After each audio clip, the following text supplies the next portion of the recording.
And I told him, I said, just because someone wrote a book doesn't mean they're right. Yeah. That's like saying at 20 years old, marriage and how to make it work. Right. I've never been married. I don't know at age 20. Just because you wrote it down doesn't mean you're right. Yeah. You got to have experience to back up the statements that you're making. Yeah. And I remember getting into a heated debate with him back and forth. I remember the teacher's voice started to raise, and I saw him as an equal, or not so much as an equal. I know as a teacher I should have, but I didn't because I didn't respect him because he had no life experience. Yeah. So I started raising my voice. You know, we're yelling at each other. 40 other kids were slouching in their chairs. And I'm like, you're wrong. And then I remember after that, I went back to the dean. And I said, hey, you're teaching us hogwash, and I'm paying you good money for this. You better come sit in this class. And the dean didn't for like 2 weeks, and I was pissed because the dean did care. And then I could realize that the dean was after money. And then after 2 weeks, all of a sudden, he magically showed up like halfway through the class and like slunched down in the back. And I saw him, the teacher didn't. And I went, oh, this is my time. So I started asking some questions. Teacher just got up irate, way faster from my previous history. Well, yeah. So the dean's like, whoa, this guy's got a screw loose. And then the dean called me back in. We had a great conversation. He says, I don't want you to go to the last 2 classes. I'm going to give you a B and move on. Right now you have a C+ in the class.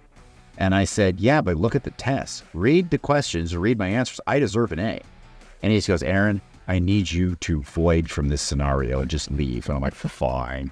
And so I left. And at that point in time, I was so set in my ways of where I was going to go in life, go in for the family business. The degree wasn't going to get me anywhere. Right. It wasn't a resume piece anymore. It was for my own education. So whether I got a B or a C or an A, it didn't matter. It was what was in my brain. Right.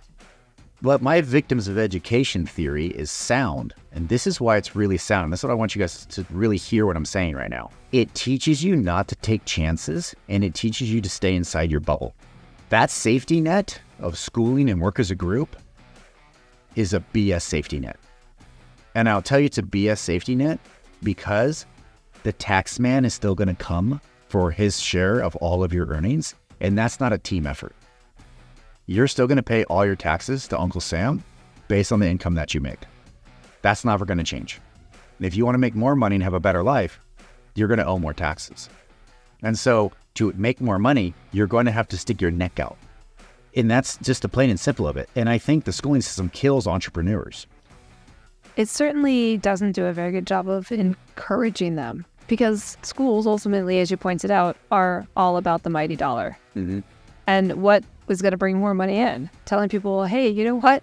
We're going to give you this baseline, this guideline, but spread your wings, go fly, go create businesses. Absolutely not. That's a 4-year school all day, maybe even a 2-year school.